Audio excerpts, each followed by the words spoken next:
So you might have heard about this game floating around the internet called Crowfall. It's a game that was successfully crowdfunded on Kickstarter back in 2015, claiming to be a Throne War MMO, which apparently is an MMO that you can win. So if you're a little bit curious about the game and want to know more, stay dialed in as we dive into this new take on an old genre. Alright party members, let's roll those insight checks.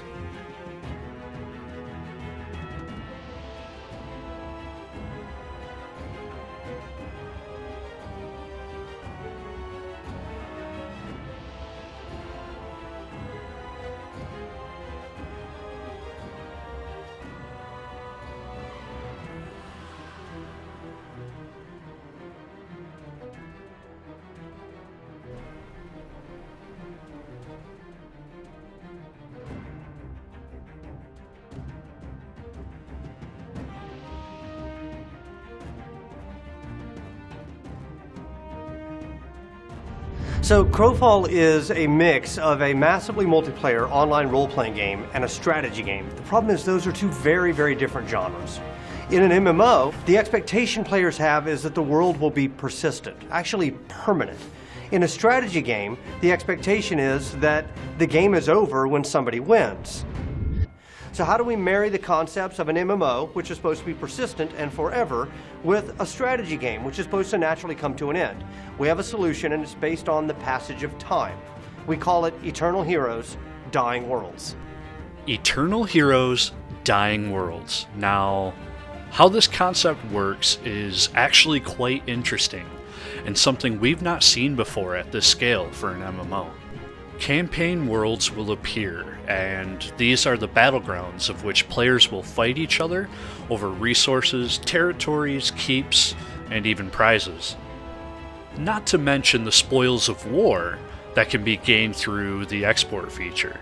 And these campaigns will last anywhere from a few weeks to a few months. And when they do end, the victors are declared, prizes are given out, and wounds are licked, all while guilds and players are preparing for the next campaigns. This creates replayability, which is completely unheard of in modern day game services. And since you continue to progress and develop your skills regardless if you're in a campaign or not, the developers have effectively created a new game plus.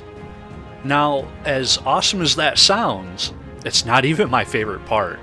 Crafting in Crowfall is insanely deep. Not only are there 8 crafting professions currently, with more to come, but the entire system has interdependencies. Like for example, a blacksmith needs the help of a woodworker to make weapons and shields. And a leather worker might need the help of a blacksmith to make some armor. Oh, and there's necromancy. Yeah. The actual Frankenstein type of necromancy.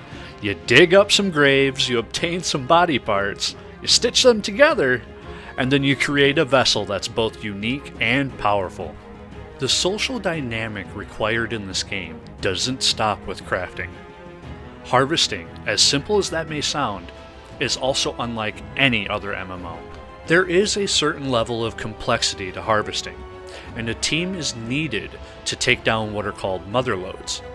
You'll also need a team to help protect your harvesters, since depending on the campaign rules, people can actually gank you and then fully loot your bags. And trust me when I say, there are plenty of hit squads out there. Of course, this all circles back to Crowfall being a PvP game, and most would argue that the combat is the best part of any MMO. There's this feeling of satisfaction taking a team and capturing forts in various territories, or even taking part of a large siege battle.